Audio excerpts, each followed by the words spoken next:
Muy buenos días, bienvenidos a nuestro tiempo devocional Tu Palabra para encontrar el camino. Hoy es 17 de septiembre del 2024 y vamos a continuar con la lectura de la Biblia en un año, con el libro del profeta Isaías, capítulos 19 al 20 y la segunda carta a los Corintios, capítulo 9.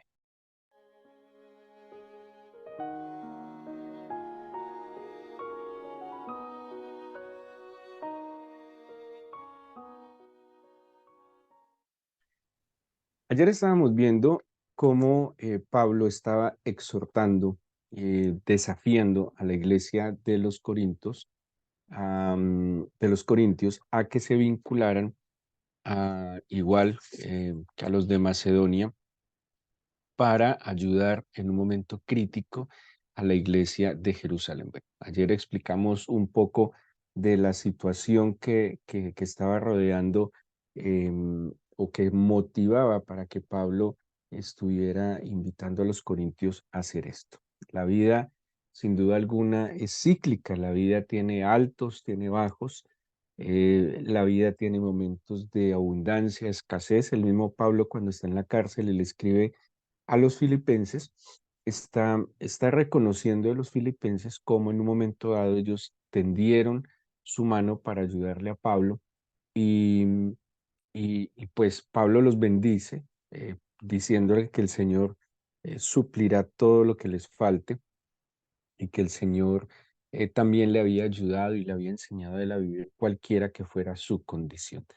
No siempre vamos a estar adelante, habrá momentos que tendremos que estar atrás, no siempre podremos estar por encima, a veces tendremos que estar por debajo.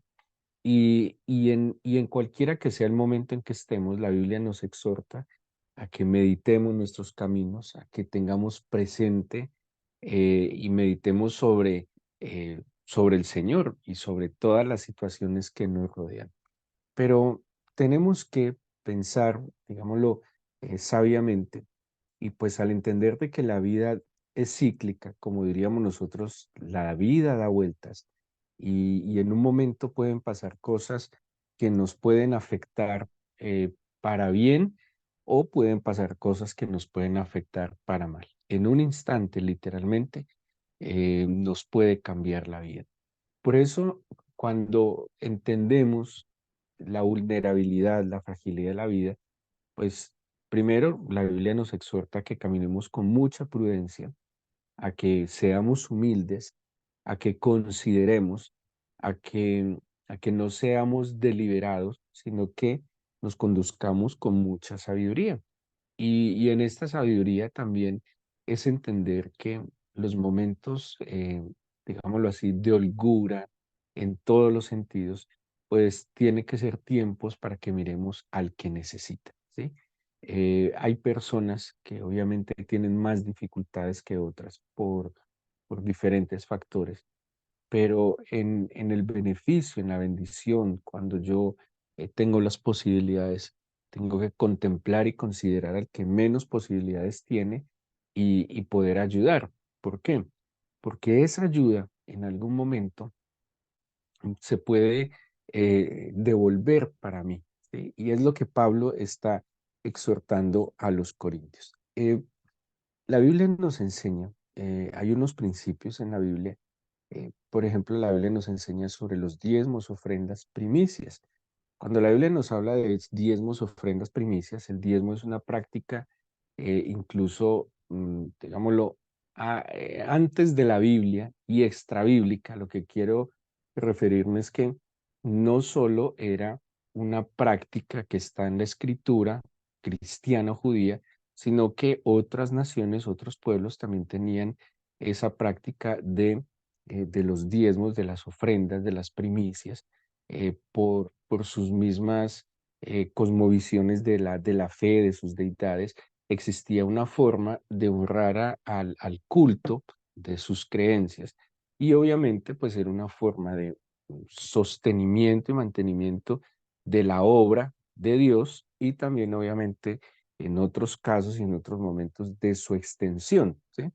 Y por eso el mismo La misma Biblia nos cuenta cuando Moisés quiso hacer el tabernáculo, que fue el mismo pueblo quien contribuyó. Cuando David quiso hacer el templo, fue el mismo pueblo el que contribuyó, y en la cotidianidad del servicio y del culto al Señor, pues había unos principios, unos mandamientos respecto a esto. Pero también, además de honrar a Dios con nuestros bienes, la Biblia nos exhorta a ayudar al prójimo. Y es bueno distinguir los términos y los conceptos, porque cuando habla del diezmo, de la ofrenda y de la primicia, son, digámoslo, la manera como yo honro al Señor, eh, a la obra del Señor, porque si bien usted puede decir el Señor no necesita nada material, claro que sí, pero es una forma de honrar al Señor al honrar la obra del Señor, ¿sí? Pero cuando se refiere a otros, ¿sí? Cuando se refiere a ayudar a otros, la Biblia y Pablo particularmente en estos dos capítulos que estamos viendo de Corintios, no está hablando, de hecho, aunque el título del capítulo 8 diga ofrenda, en sí Pablo no está hablando de ofrecer, de una ofrenda, está hablando más bien, dice, de una ministración. El versículo 1 del capítulo 9 dice, cuanto a la ministración para los santos, ¿sí?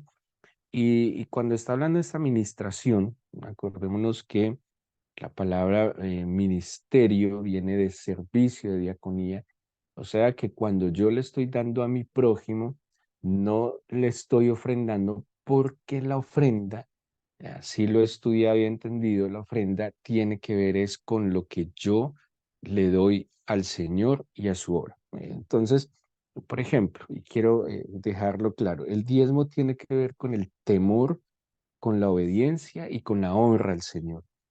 La ofrenda es una gratitud, ¿sí? Porque el diezmo, según lo dice el mismo Malaquías, es algo del Señor. Yo le devuelvo al Señor, ¿sí? Es como si lo que el Señor pone en mis manos viene grabado, para que lo entendamos de esta manera, pero la ofrenda es algo que es de lo mío, de lo que me pertenece a mí.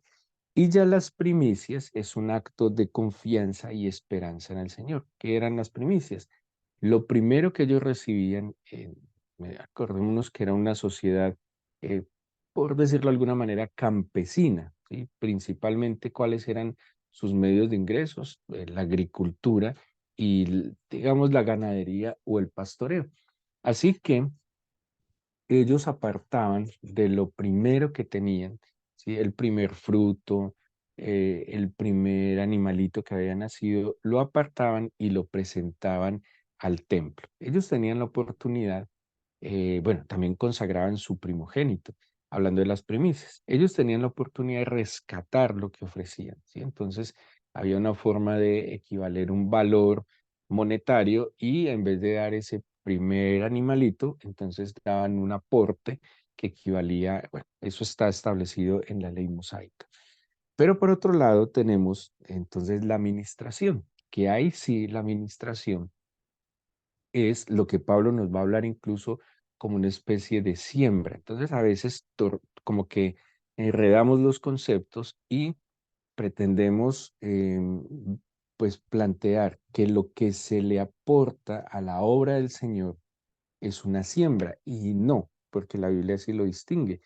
Yo estoy sembrando es cuando le estoy dando al otro, cuando estoy ministrando al otro, cuando estoy sirviendo al menesteroso, al necesitado, ¿sí? Y es lo que Pablo está entonces planteando en este pasaje. Pablo está organizando una ayuda, una administración a los miembros de la iglesia de Jerusalén. A propósito, los miembros de la iglesia de Jerusalén, les decía, era la iglesia madre, ¿sí?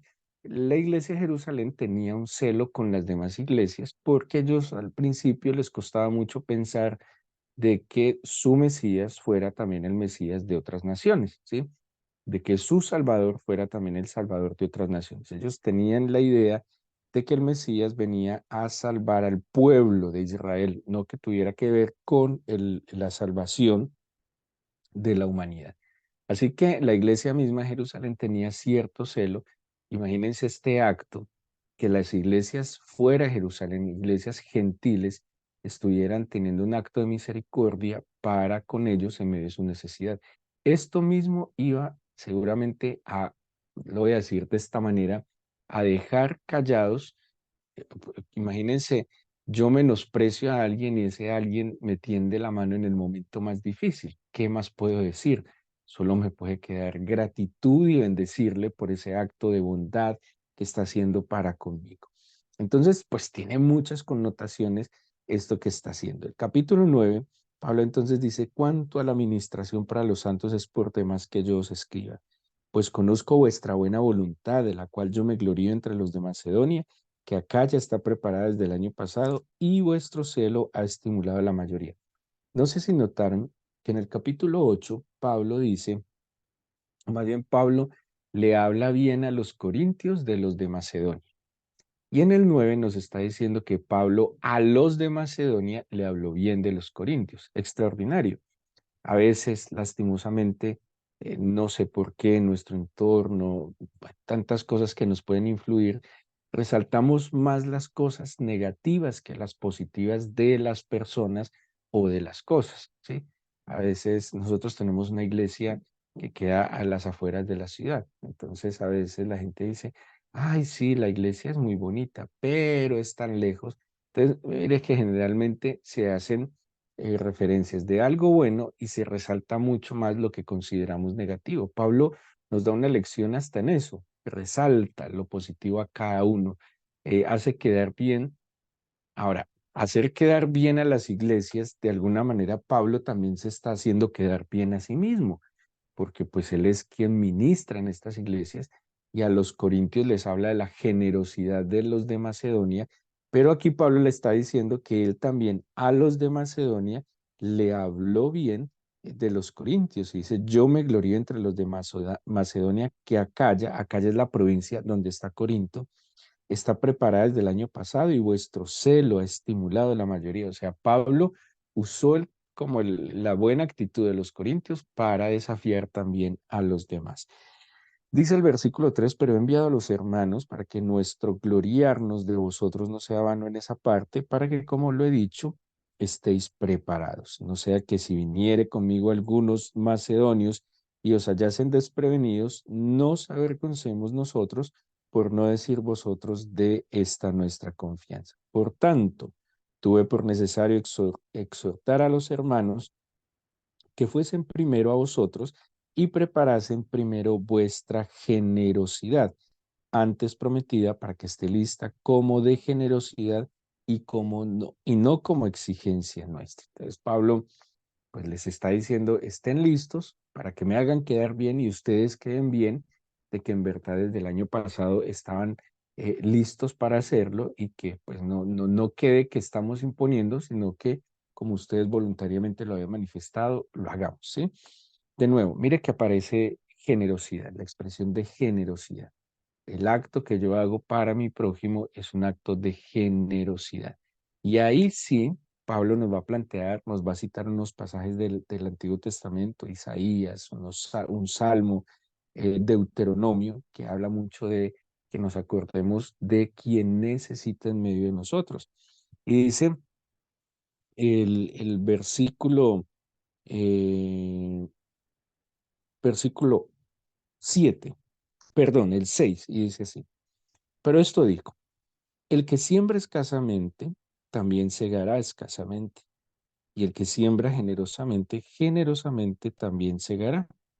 Cada uno dé como propuso en su corazón, no con tristeza ni por necesidad, porque Dios ama al dador alegre. Entonces él está diciendo, como está organizando lo que ellos tenían dispuesto dar en su corazón, les dice, hay que hacerlo con alegría. ¿Sí? Ahora, a veces el dar nos cuesta, sí, hay un dar que cuesta, hay un dar que seguramente demanda. Dar definitivamente en todos los sentidos de la palabra implica un esfuerzo. Pero el hecho de que el dar a alguien, suplir para su necesidad me cueste, no quiere decir que lo haga ni con amargura, ni que lo haga solo por interés, ¿sí? Dice, hágalo con alegría. Hágalo con alegría y con esperanza, porque el labrador cuando está sembrando la semilla, Él lo está haciendo con la esperanza que en el momento más oportuno va a cosechar un fruto. O sea, es lícito que usted haga un acto de generosidad con el otro con esperanza.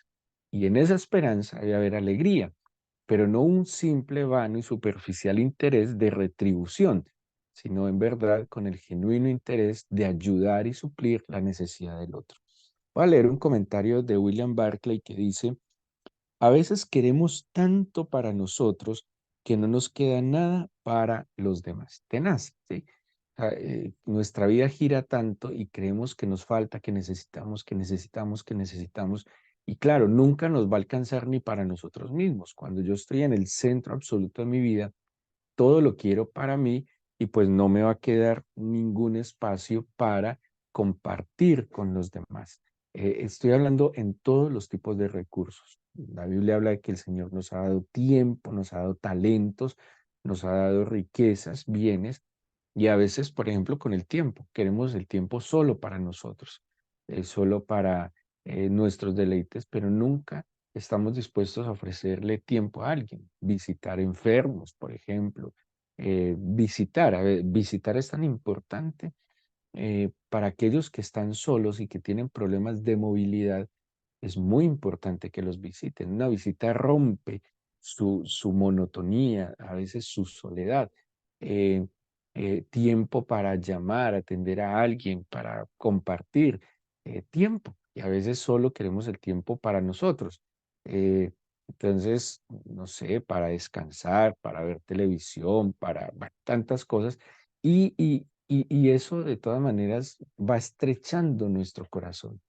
Pero el corazón que empieza a ver la necesidad del que está cerca, pues obviamente se empieza a ensanchar. Y ya sabemos, porque también quiero que tengan en cuenta que así lo dice la Biblia. La Biblia sí nos habla de recompensas. La Biblia sí nos habla de que el Señor bendice, de que el Señor es justo. Hebreos 6 habla de que el Señor es justo, que Él no se olvida la obra que hacemos por amor a Él y por amor a los santos, habiéndole servido a los santos. El Señor en su justicia sabe actuar en el momento en que más necesitamos. Eh, el Señor actúa con amor y Él pretende que en la justicia y en la verdad nosotros como comunidad de fe, pues entendamos que todo lo que ha sido puesto en nuestras manos es para bendecirnos, sin duda alguna, pero también para bendecir a otros. Y de esa manera es que nos perfeccionaríamos. Nadie, nadie tiene todo en la vida. Algunos tenemos unas cosas, otros otras cosas. Estoy hablando de talentos, habilidades, de recursos, y la riqueza de la vida en comunidad es que lo que a uno le falta puede ser suplido por lo que al otro le sobra. Y así entre todos nos complementaríamos. Eso es lo que debe vivir el matrimonio también. El hombre es diferente y tiene faltantes que solo la mujer puede suplir, pero en estrechar los corazones, en ver la necesidad del otro y cómo le puedo aportar y que cada uno lo haga de esa manera, pues es que nos vamos a fortalecer y a enriquecer. Claro, hay personas que tienen más recursos que otras, siempre, ¿sí? Personas que tienen capacidades intelectuales superiores, capacidades físicas superiores por cuestiones de edad, de juventud, pero también hay personas que tienen condiciones más favorables, o sea, tienen más para dar, pero a veces nos volvemos tan egoístas que al solo querer acumular y acumular, pues no nos va a quedar espacio absoluto para los demás. Pablo entonces plantea esto: sembrar, sembrar. Y dice algo muy claro: si usted siembra escasamente, segará escasamente. Si siembra generosamente, generosamente también segará. Y lo más importante es que usted lo haga, lo que va a hacer con alegría, con esperanza. Y esto me parece muy tenaz. Dios ama al dador alegre, ¿sí?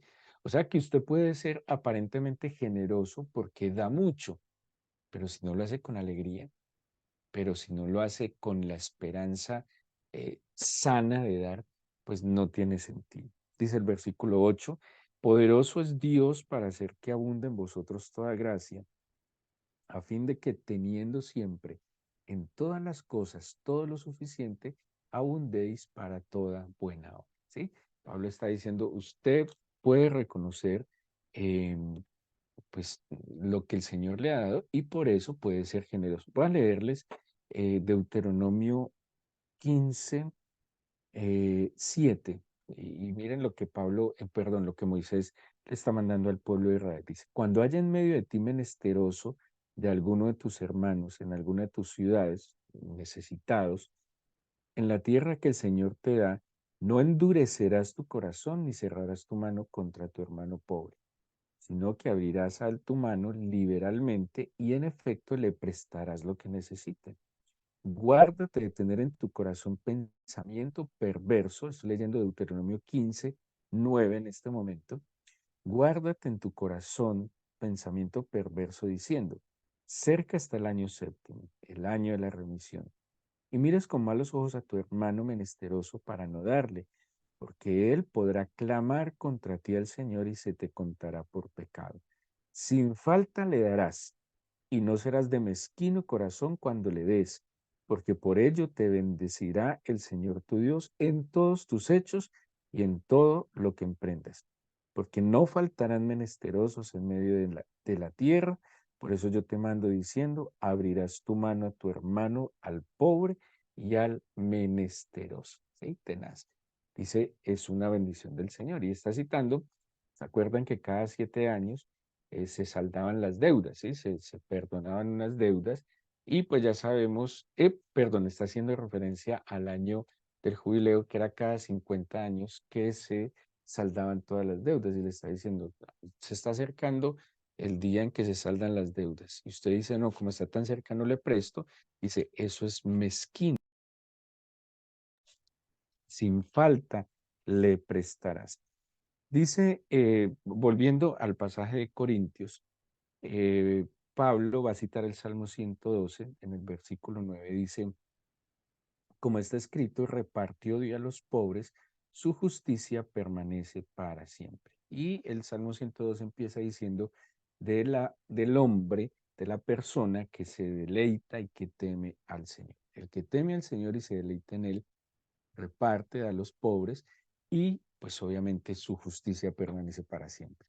Y en el 10, Pablo va a citar Isaías 55:10 que dice, el que da semilla al que siembra y pan al que come, proveerá y multiplicará vuestra sementera y aumentará los frutos de vuestra justicia, para que estéis enriquecidos en toda liberalidad, la cual produce por medio de nosotros acción de gracias a Dios. ¿Qué nos está diciendo acá?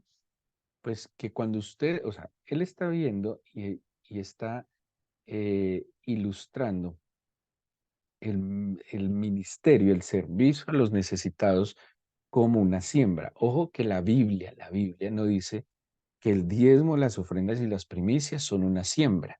¿Sí? Eso no dice la Biblia. Y sería tergiversar un poco la Biblia, decir, no, mi diezmo es una ofrenda. No, diezmo es diezmo, ofrenda, ofrenda, primicia es primicia. Y siembra, y cuando habla de sembrar, está hablando de otros escenarios donde yo estoy ayudando, ¿sí? Otros escenarios donde yo estoy poniendo mis talentos, recursos o tiempo.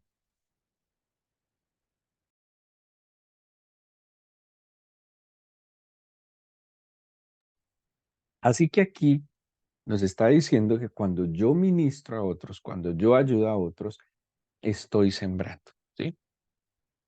Y estoy sembrando con la esperanza de que en algún momento yo voy a recoger.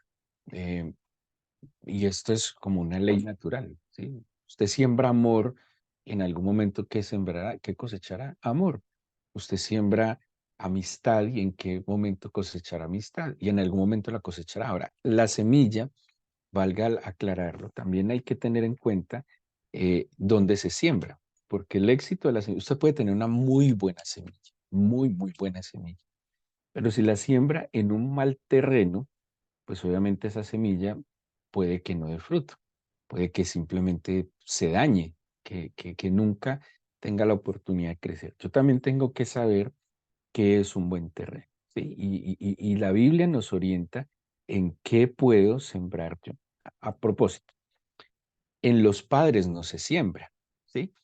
Mm, Cuando yo, porque el mandato de la Biblia dice, honra a tu padre y a tu madre. Todo lo que yo pueda hacer por mis padres, no es que esté sembrando en ellos para cosechar de ellos. Yo honro a mis padres porque yo reconozco que de ellos ya he recibido. Fueron el instrumento del Señor para darme la vida, fueron el instrumento del Señor para criarme, ¿sí? Para sostenerme. Pues yo no puedo pretender darle algo a mis padres con el interés de recibir algo, no. En este caso, hay una bendición, hay una promesa de bendición que son largos días, que ya les he explicado por qué dice esto en la Biblia, pero eso no es sembrar, ¿sí? Sembrar es cuando yo estoy eh, poniendo a otros, ayudando a otros con los recursos que yo he recibido. De nuevo, tiempo, talentos, habilidades y también mis bienes materiales. Entonces Pablo está diciendo que de acuerdo a lo que yo estoy sembrando, también en su momento recibiré. Pero ojo, que es muy importante. ¿Quién es el que da la semilla para sembrar? El Señor. Y dice, Dios le da entonces, o aquel que le da semilla al que siembra. O sea, que si uno no siembra, que si uno no ayuda a otros, pues obviamente llegará un momento en que la semilla escaseará. El Señor obra a través de nosotros o puede obrar a pesar de nosotros. Cuando el Señor quiere bendecir a alguien y ayudar a alguien, lo va a hacer y lo puede hacer a través de mí. Pero si yo no tengo un corazón limpio, ¿se acuerdan que Deuteronomio dijo mezquino corazón? Pero si yo me niego a ser instrumento del Señor, pues seguro que el Señor lo va a hacer a través de alguien más, porque lo que el Señor determina, lo va a hacer. Entonces, no sé, hay una situación en medio en mí y el Señor coloca en mi corazón, ayúdele a esta persona, visítelo, llámelo, ayúdale, provéale, escúchelo, ore por él, lo que sea. Y yo digo, no, Señor, yo a esta persona no. Entonces, tranquilo, simplemente el Señor lo va a hacer a través de otra persona. El Señor, cuando quiere bendecir a alguien a través de mí, me va a dar a mí la provisión, los recursos, lo necesario para bendecir. Nunca al que da le faltará. Tampoco se debe dar cuando le sobre, ¿sí? Porque eso es tener mezquindad en el corazón. Pero tenga la certeza que cuando usted da, nunca le faltará. Por el contrario, está abriendo espacio para aquel que da semilla al que siembra y pan al que come, le supla y le dé. Así que es lícito completamente cuando usted va a ayudar a su prójimo que piensen que está sembrando. Pero cuando usted está honrando a Dios, usted no puede estar pensando en que está sembrando, porque es diferente. Cuando usted honra a Dios a través de sus diezmos, ofrendas y primicias, está reconociendo que todo lo que tiene es y hace proviene de sus manos. Pero cuando usted está pensando en que en algún momento va a necesitar algo puntual, la esperanza, hágalo con alegría y tenga la oportunidad de bendecir a los que están necesitados en medio de usted. Y no solo, de nuevo, eh, materialmente, ¿sí? Hay personas que están cerca de usted que necesitan una llamada. Nosotros materializamos y monetizamos todo. Y a veces una palabra, un abrazo, una llamada, una oración, una visita vale más que cualquier otra cosa. Y es cierto, todos los que hemos pasado por momentos de dificultad, todos los que en algún momento hemos estado enfermos, todos los que en algún momento hemos experimentado tal vez soledad, hemos agradecido profundamente no los bienes materiales, sino que se hayan acordado de nosotros, una visita, una llamada, una oración, un abrazo, un tiempo de que me escuchen y me acompañen. Eh, Al principio los amigos de Job, cuando Job estaba en la peor condición, se sentaron con él, creo que dice, una semana callados, solo acompañándolo. Después abrieron su boca y se equivocaron algo, pero estuvieron ahí con él, simplemente con él. La compañía puede traer mucho alivio a una persona. Y téngalo presente porque aún miembros de nuestra propia familia, nuestra propia casa, están esperando que nosotros como creyentes, como hijos de Dios y representantes de su amor, tengamos estos actos de bondad y de misericordia.